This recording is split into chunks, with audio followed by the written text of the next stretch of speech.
Whoever you are, we welcome you. Wherever you come from, we welcome you. Whoever you love, we welcome you.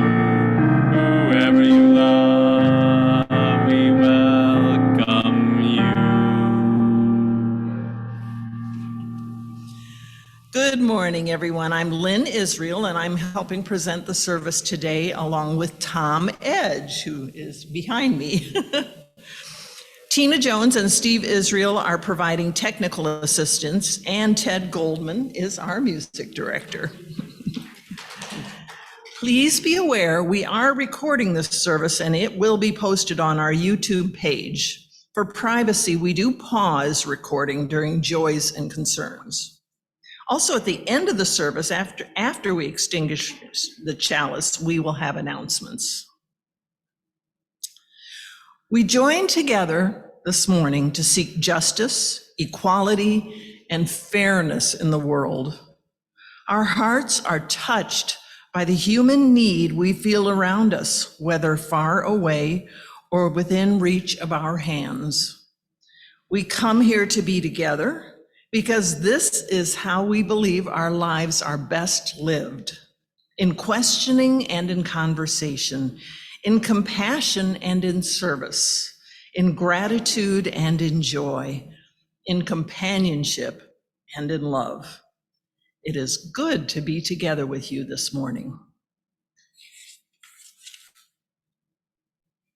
If this is your first service at MVUUC, and I know we have two newbies here today, please note we are a diverse group with varying interests and beliefs, and our services are varied in format, tone, and topic. We encourage you to attend or view several services to get a good understanding of what our congregation is about.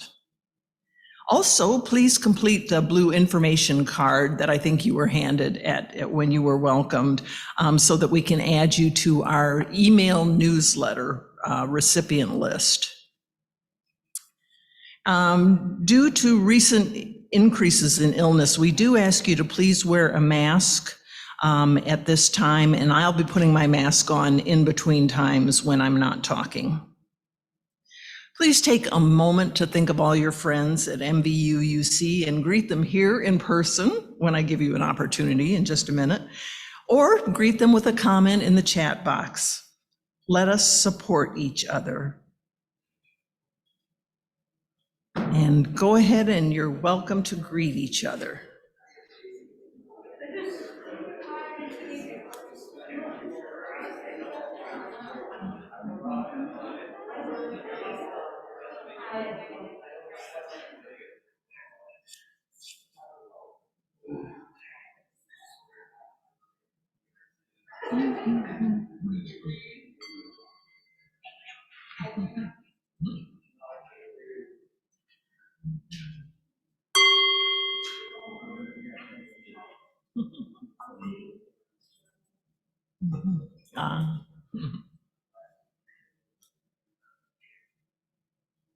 The chalice will be lit today by Tom Edge.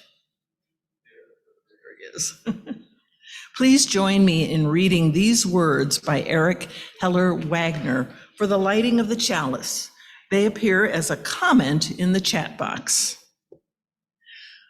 Blessed is the fire that burns deep in the soul. It is the flame of the human spirit touched into being by the mystery of life. It is the fire of reason, the fire of compassion, the fire of community, the fire of justice, the fire of faith.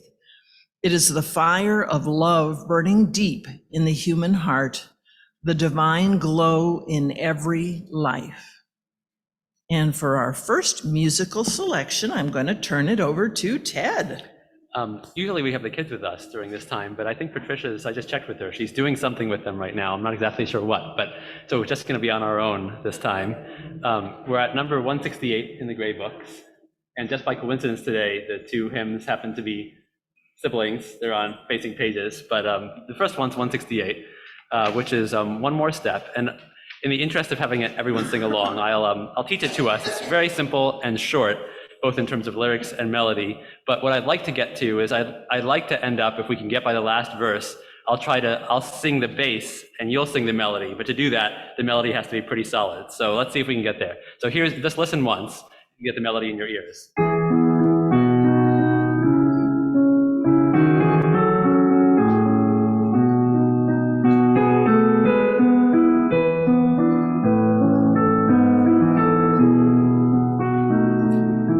So let's try the first verse try the first section with me for a second. One more step higher, we will take one more step till there is peace for us and everyone will take one. You got it. More step. Okay, second verse. One more word, we will say one.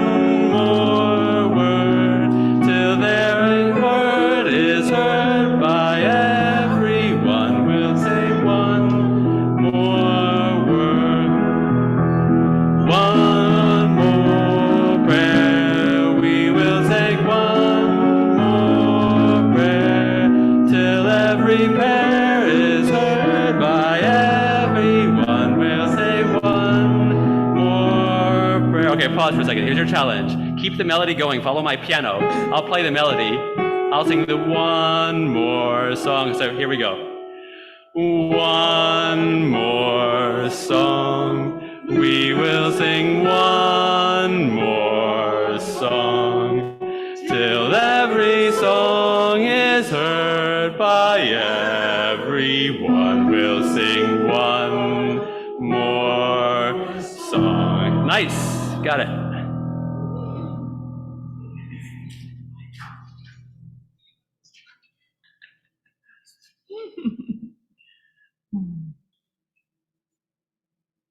Let's see here. It is yours.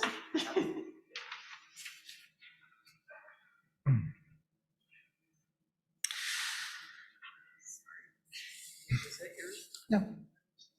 No, that's yours.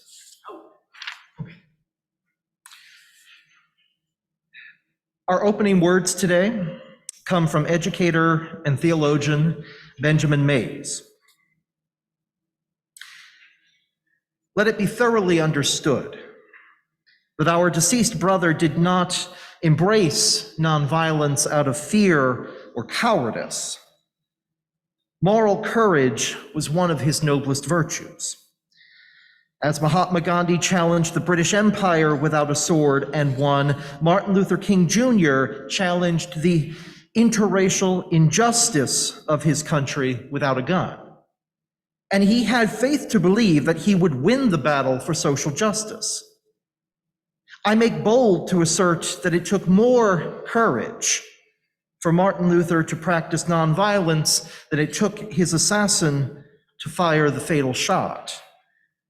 The assassin is a coward. He committed his dastardly deed and fled. When Martin Luther disobeyed an unjust law, he accepted the consequences of his actions. He never ran away and he never begged for mercy. He returned to Birmingham jail to serve his time. Perhaps he was more courageous than soldiers who fight and die on the battlefield. There is an element of compulsion in their dying. But when Martin Luther faced death again and again and finally embraced it, there was no external pressure. He was acting on an inner urge that drove him on. More courageous than those who advocate violence as a way out, for they carry weapons of destruction for defense. But Martin Luther faced dogs, the police, jail, heavy criticism, and finally death. And he never carried a gun, not even a pocket knife, to defend himself.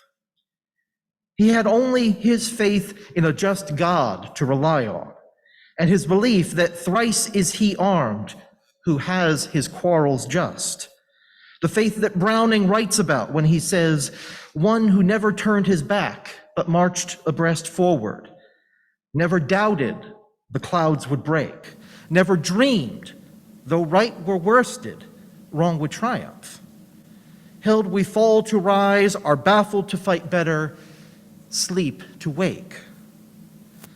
Coupled with moral courage was Martin Luther King Jr.'s capacity to love people. Though deeply committed to a program of freedom for Black people, he had a love and concern for all kinds of people. He drew no distinction between the high and the low, none between the rich and the poor. He believed especially that he was sent to champion the cause of the man farthest down. He would probably say, if death had to come, I'm sure there was no greater cause to die for than fighting to get a just wage for garbage collectors. This man was supra-race, supra-nation, supra-denomination, supra-class, and supra-culture. He belonged to the world and to mankind. Now he belongs to posterity.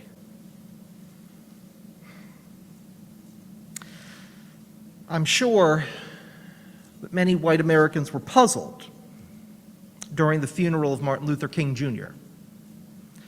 Only 3 years earlier, following the assassination of Malcolm X, the actor Ossie Davis delivered a stirring eulogy calling Malcolm our prince, our shining Black prince who didn't hesitate to die because he loved us so.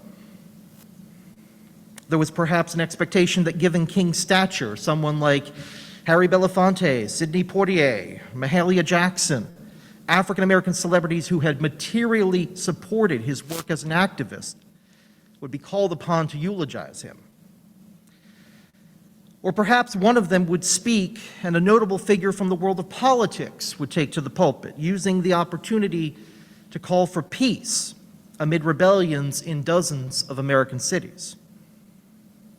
Instead, only one person was called upon to eulogize Dr. King, Benjamin Mays, who had recently retired as president of Morehouse College. It is a sad testament to our segregated society when one of the leading Black ministers, theologians, and educators of the 20th century was unknown to most of white America. It is a shame that this brilliant man who served as a mentor and father figure to King was considered by some a surprising choice to summarize King's legacies. But in so many ways, Benjamin Mays was the only logical choice for this honor. His presence served as a crucial reminder that nobody is born an activist. Nobody is born a leader of a great social or moral movement. Nobody is born, as James Baldwin once said of King, to take on his shoulders the weight of the crimes and the lies and the hope of a nation. Last Sunday, I stood in this spot and talked about inspiration. What inspires us, why it matters, and how it is an essential element of our faith to actively seek it. In that search, we often turn our attention to inspiring figures like King, who guide us in a certain direction through their firmness of action and clarity of thought. As we place these figures on pedestals, however, we sometimes deprive them of their own humanity. We forget that they, too, sought inspiration. A big reason why we remember these figures today is that they found the inspiration they sought and acted upon it, spoke about it, encouraged others to do likewise. What inspires those who inspire us? What teaches a person to believe that they can shape a better world? Martin Luther King's teachers can be divided into two groups: the experiences that taught him the realities of racism and other inequalities in America, and the people who showed him that we all have a responsibility to confront these injustices. Growing up in the Jim Crow South, it would have been incredible if King avoided the everyday experiences that marked certain spaces and opportunities as whites only. At 6 years old, it was the white playmate who suddenly stopped playing with him, whose father explained that it was not right for a white boy to play with a black boy. It was a childhood trip to the shoe store with his father, who sat down for service near the front of the establishment and was promptly told that he could only be helped if he moved to the chairs in the rear. As a teenager, it was a bus trip with a teacher for an oratorical contest, when both were forced to stand for the duration of the return trip, some 80 miles, after the driver insisted they give their seats to boarding white passengers. There was the time a white woman in an Atlanta department store accused him of stepping on her foot and slapped his face. The litany of these encounters, large and small, physical and psychological, initially engendered in him a profound hatred of whiteness, as he could not understand why he was expected to love a group of people who treated him and the people of his race so poorly.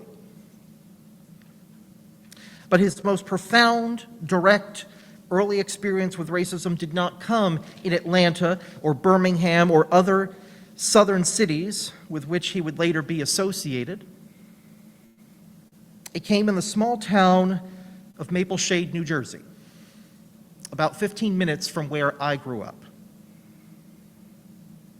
By then, King was no longer a child, but a young man of 21, studying at Crozer Theological Seminary near Philadelphia. One Saturday night, he was on a double date with friends, and they wanted to purchase some alcohol.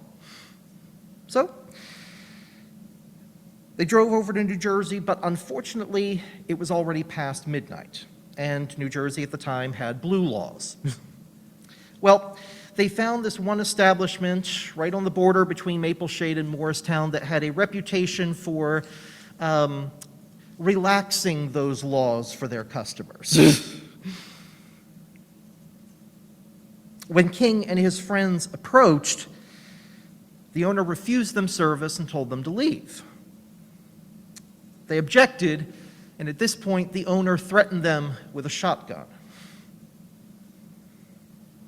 The standoff led to the first legal complaint King ever filed in defense of his own rights, and it reminded him that racism has always been a national issue, not a Southern one.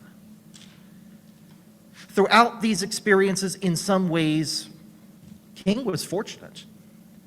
He grew up in a comfortable, middle-class household. By his own admission, his material needs were met. But even as he learned these bitter lessons about the racial realities of the United States, he was mindful of the people around him who lacked jobs, housing, adequate food, the basic necessities of existence. From the porch of his childhood home on Auburn Avenue, King could see the dilapidated row homes of some of his friends and playmates, conditions undoubtedly compounded by the realities of the Great Depression. At 5 years old, he asked his parents about all the people standing in bread lines across the city of Atlanta.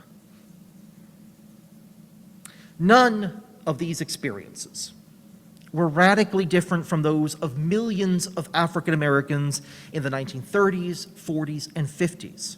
King was not unique in experiencing firsthand the embarrassment and degradation of segregation, the prospect of white supremacist violence, or exposure to the economic realities that gripped poor Americans across the color line. Where he differed from millions of other people was the group of people around him, in his family, his faith, and his intellectual circles. King grew up with two educated parents who at an early age sat him down and explained the brutal realities of Jim Crow to him. In doing so, they did not mince words.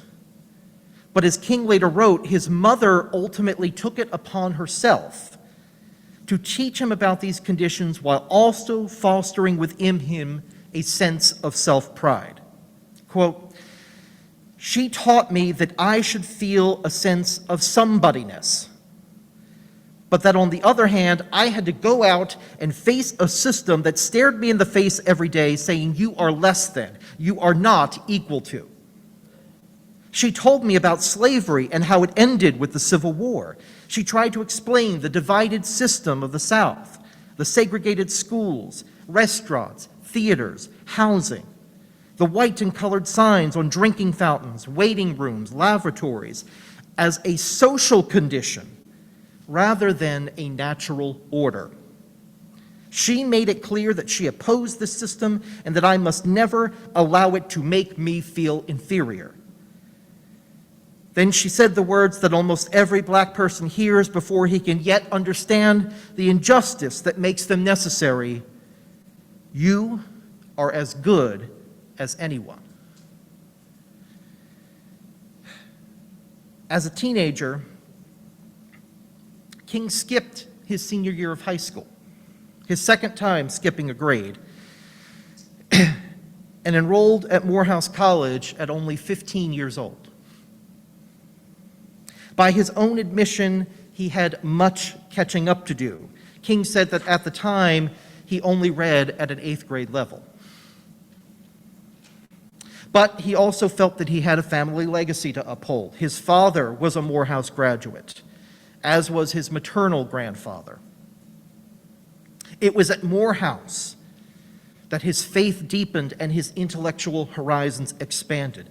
When he entered college, King was frustrated with his own faith tradition. He worried about perceptions of black ministers as uneducated and felt disconnected from the culture of his own church.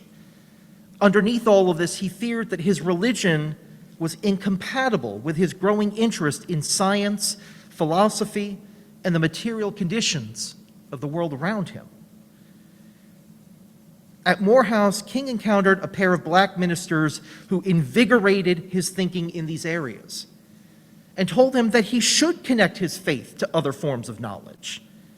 Dr. George Kelsey, a professor of religion and philosophy, was particularly encouraging. King deeply respected Kelsey after enrolling in his course on the Bible. King's own father was also impressed, writing that Kelsey, quote, saw the pulpit as a place both for drama in the old-fashioned country Baptist sense and for the articulation of philosophies that address the problems of society. Kelsey's recommendation was crucial in helping King get into seminary school. Indeed, Kelsey was the only one of his undergraduate professors who gave him an A. As King thrived in response to his intellectual takes on the Bible. King observed that Kelsey taught him, quote, that behind the legends and myths of the book were many profound truths which one could not escape. During this time at Morehouse, President Benjamin Mays, himself an ordained minister and a theological scholar, delivered the Sunday sermons at the campus chapel. King attended every week, then followed Mays back to his office to talk about the topics in more detail. These conversations surely impacted his ultimate decision to pursue the ministry, as King later called Mays his spiritual mentor and intellectual father. Both Mays and Kelsey would offer tangible support for King when his activism began to attract national attention, sending money and encouraging words during the Montgomery bus boycott. Mays, Kelsey, and even Reverend King Sr. brought the young Martin into a circle of other black faith leaders who aided his activism. When the bus boycott began, for example, King was worried that he had no clue how to conduct it. Through his contacts in the National Baptist Convention, however, he reached out to a group of black ministers in Baton Rouge, Louisiana, who had just conducted their own bus boycott 1 year earlier. At times, it didn't hurt to have a little bit of luck on his side. During his time at Crozier, in the fall of 1950, King attended a talk at the First Unitarian Church of Philadelphia. Yes, I was going to get the UUs in here somehow. Talk at the First Unitarian Church of Philadelphia, sponsored by local activists with a group called Fellowship House. The speaker that day was Mordecai Johnson, the former Baptist minister and YMCA official who became the first black president of Howard University. As an educational leader, Johnson transformed Howard into a modern university, assembling the most impressive array of black faculty members in the nation. On top of this, Johnson was probably the first major African-American leader to talk about the nonviolent philosophies of Mahatma Gandhi. Indeed, Johnson's earliest discussions of Gandhi occurred when King was less than 1 year old. On this fateful day, Johnson talked of his recent travels to India, where he had the privilege of meeting with Gandhi's disciples. For many years, his interest in the subject seemed contagious. During the 1930s, he helped arrange for Howard Thurman, then a professor of religion at Howard, to travel to India and spend time with Gandhi himself. He likewise encouraged another religious professor at Howard, the dean of the School of Religion in the 1930s, to pursue his own intellectual interest in Gandhi. This young black minister had been moved to enter the ministry after hearing a talk that Johnson gave at a summer revival camp years earlier. That professor, Benjamin Mays, likely shared these insights with a young Martin Luther King during their Sunday talks in his office at Morehouse. But it was hearing Johnson that truly impacted the trajectory of King's life. He later said, quote, "His message was so profound and electrifying that I left the meeting and bought a half dozen books on Gandhi's life and works." Combining these with his study of the Bible, his reading of Henry David Thoreau, and the challenges to his ideas in the writings of Niebuhr and Nietzsche, King developed the worldview that would drive him throughout his public career. Every year, when I teach my classes in African American studies, I hear from students who say that King is one of the few black figures that is routinely covered in their K through 12 classes. Yet they also express frustration that he is not covered in any depth. We don't hear about his upbringing, his struggles, the development of his philosophies, nor of the network of people who encouraged his intellectual and spiritual growth, even after he became a figure of international renown. What we get is a safe version of King, unchanging, uncontroversial, and universally loved. We don't get the social critic, the person who directly challenged, very powerful interest and was deeply hated by large portions of this country for doing so. He is replaced by a stock figure presented to us as having defeated racism long ago. As an educator, I've been deeply worried by the rising opposition to any teachings about race over the last few years. I do not think it a coincidence that following the summer of 2020, following the largest sustained civil rights protests in American history, following lots of popular discussions of systemic racism, that the opponents of these movements tried to silence these discussions in our schools. In 2021, the Central York School District in Pennsylvania created a list of banned materials, including Brad Meltzer's children's books, I Am Martin Luther King Jr. That same year, the organization Moms for Liberty filed a complaint in Tennessee attempting to ban, among others, books on Martin Luther King Jr. and Ruby Bridges, the child who integrated her elementary school in New Orleans in 1960. Their complaint, citing the state's anti-critical race theory statute, said, the relentless nature of how these divisive stories are taught, the lack of historical context and difference in perspective, and the manipulative pedagogy all work together to amplify and sow feelings of resentment, shame of one's skin color, and or fear. In one state after another, new laws and executive orders have tried to ban critical race theory without bothering to define what it means. In the process, they have sown fear that any teachings on race and racism are outside the protection of the law. Recently, Jonathan Cox, a sociology professor at the University of Central Florida, canceled 2 classes that analyzed colorblind racism for fear of losing his job. Combined with the cancellation of a colleague's graduate course, the sociology department at the largest university in Florida was no longer offering any courses primarily focused on race. If we continue to move in this direction, it will be impossible to teach future generations about the example of Martin Luther King and of other activists of the past. These people analyzed what was happening around them and not only gave us tools for fighting racism, but gave us a language for describing the nature of the challenge before us. They understood that this was not simply about the hatred in one's heart, but in how our society functions on a basic level. Now, some of our most prominent politicians feel that understanding these frameworks is too challenging for our white students to bear. No matter what the state of Ohio ultimately says, I will continue to teach as I always have, from an anti-racist perspective, questioning how our society has created and sustained inequality over time.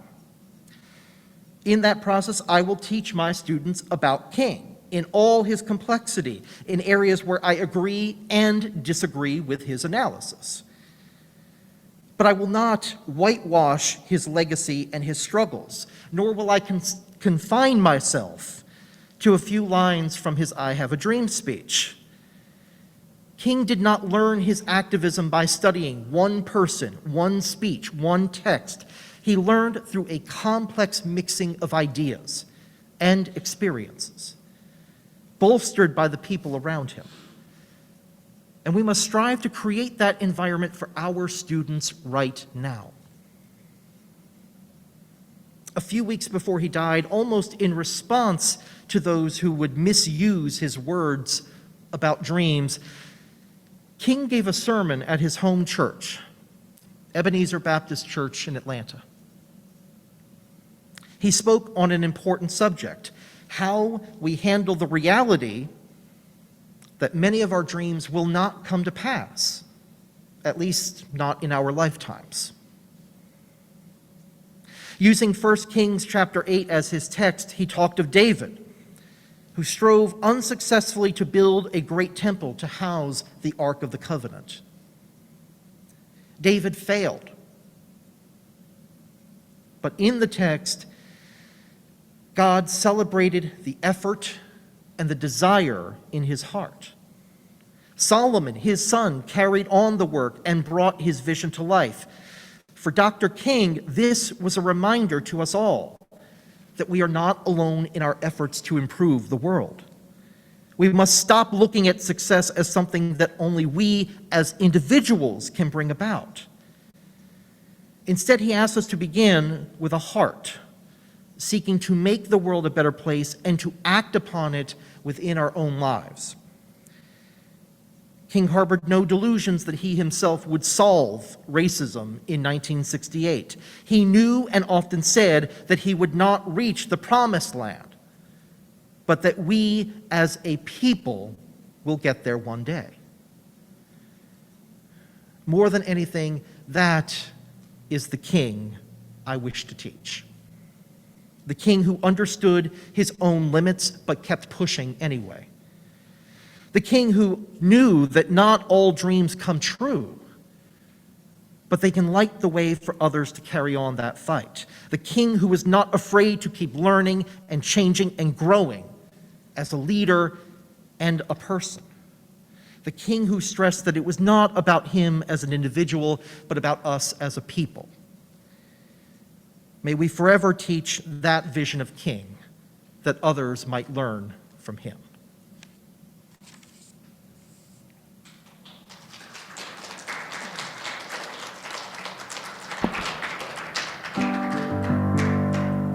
"169, we shall overcome."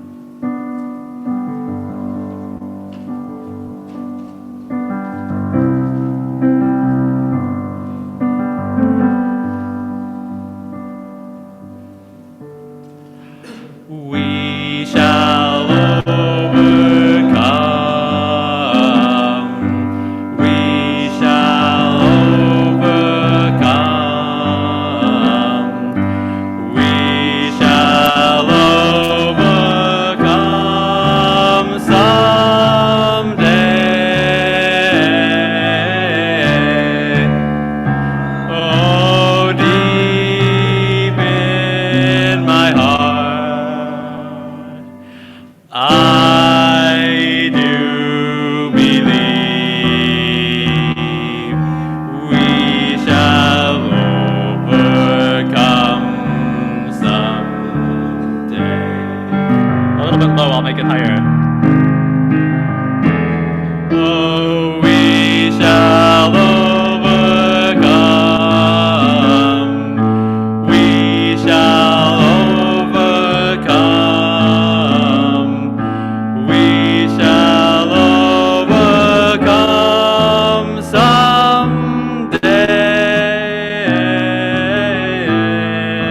Oh, deep in my heart, I do believe we'll walk hand in hand someday. One more verse. I'll get the words right this time. We shall all be free.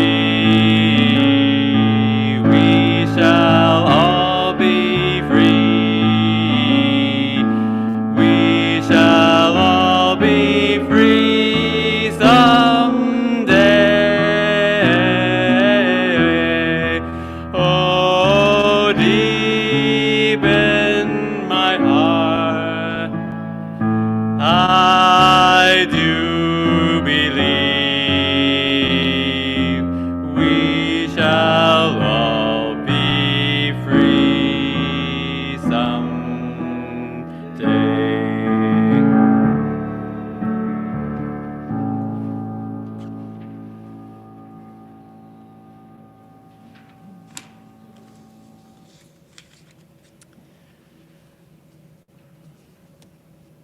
Now we pass our offertory basket.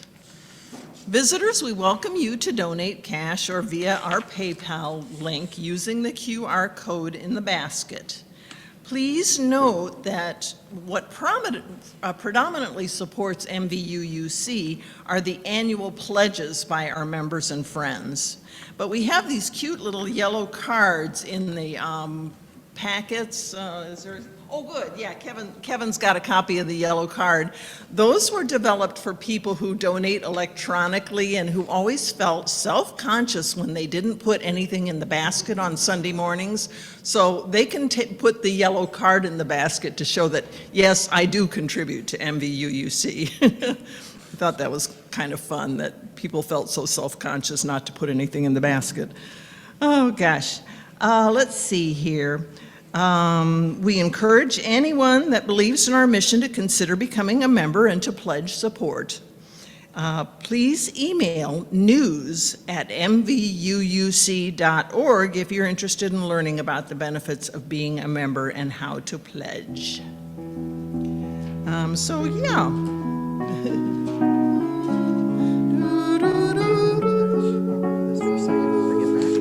Oh yeah, it is your turn, isn't it? Ah, yes.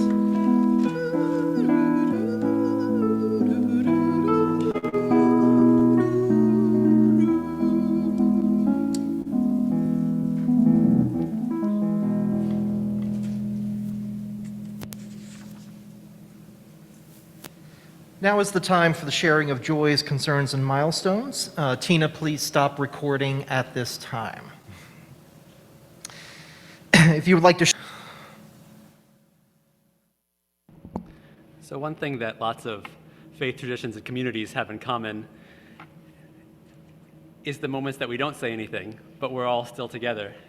And so I'll play a little bit of music for us to breathe by and to get into the right headspace so that we can take our moment of silence and actually use it the way each of us may want to use it, whether it's meditation or whether it's in prayer or whether it's just to let your mind be empty and not have any obligations for a moment.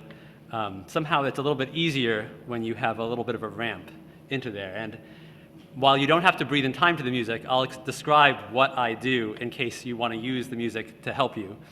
So I do a kind of triangle pattern where there's an in chord, an out chord, but there's also the connecting leg of the triangle, the space where you've exhaled, but you still don't need air yet in your lungs. And if you're not used to having that space, it can feel weird, like, wait, I need to inhale again. But you probably don't just yet. Now, I'm not a doctor, so if you do need to inhale, please do inhale during that time. But I'll just play some breathing music, triangle breathing music. And if you wish to breathe in time to that, then you may.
Our closing words today are from Martin Luther King Jr. I guess one of the great agonies of life is that we are trying to finish that which is unfinishable. We are commanded to do that, and so we, like David, find ourselves in so many instances having to face the fact that our dreams are not fulfilled. Now, let us notice first that life is a continual story of shattered dreams. Life is a long, continual story of setting out to build a great temple and not being able to finish it. Each of you this morning, in some way, is building some kind of temple. The struggle is always there. It gets discouraging sometimes. It gets disenchanting sometimes. Some of us are trying to build a temple of peace. We speak out against war, we protest, but it seems that your head is going against a concrete wall. It seems to mean nothing. So often as you set out to build the temple of peace, you're left lonesome, you're left discouraged, you're left bewildered. Well, it is the story of life. And the thing that makes me happy is that I can hear the voices crying through the fists of time saying, it may not come today, or it may not come tomorrow, but it is well that it is within thine heart. It is well that you try. You may not see it. The dream may not be fulfilled, but it's good that you have a desire to bring it into reality. It's well that it's in thine heart. Thank God this morning that we do have hearts to put something meaningful in.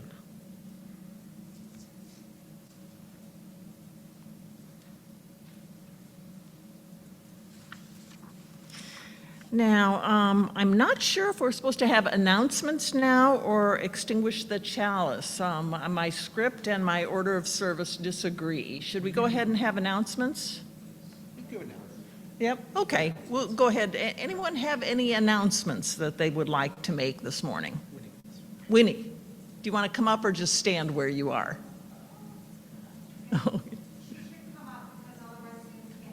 Ah.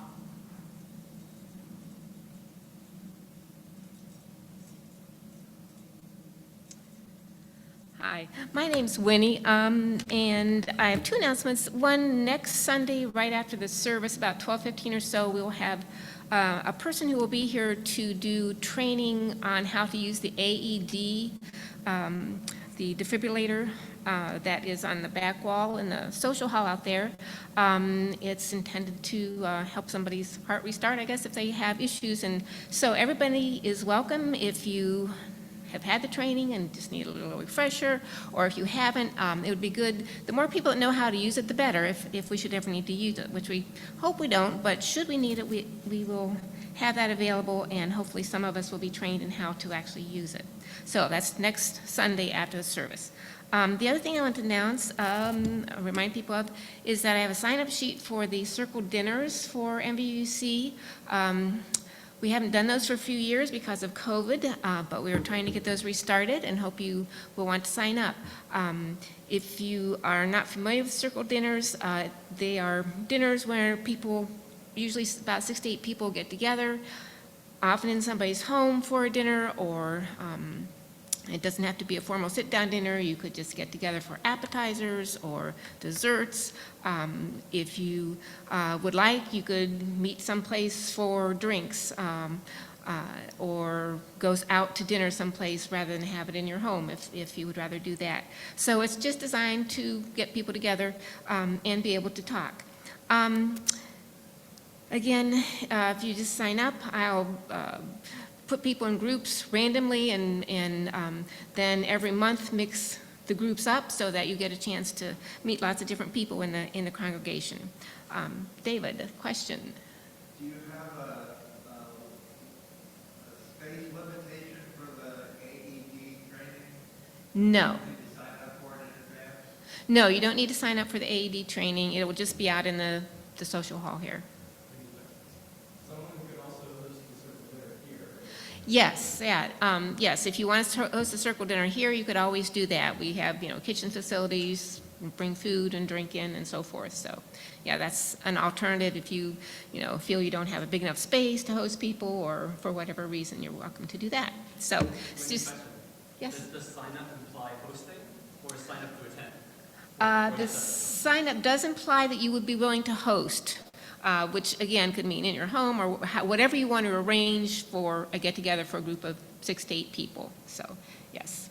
And the first one will probably be February, so we'll do February, March, April, and May. So we'd have 4 different months to choose from when you might be able to host and or attend a dinner. So once a month. Thank you. Any other announcements? I just have one quick one tonight, is drum circle from 5 to 6 here at church. So if you want to drum, come join us. And let's see here, I think I'm ready to read the words for extinguishing the chalice. Please join me.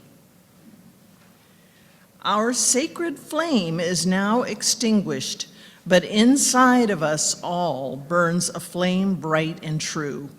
That flame, the flame of the fiercest love that is our promise of universal salvation, can never be extinguished. And now our closing song. Oh, sure. We're going to do number 311, Let It Be a Dance. We've been doing the third verse. I'll play you a little intro.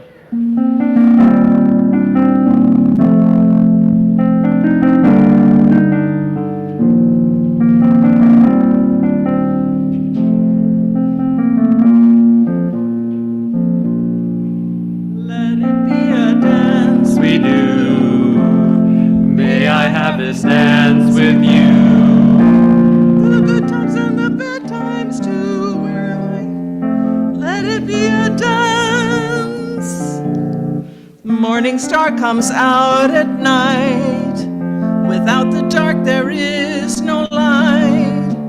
If nothing's wrong, then nothing's right. Let it be a dance, let it be a dance, let it be a dance.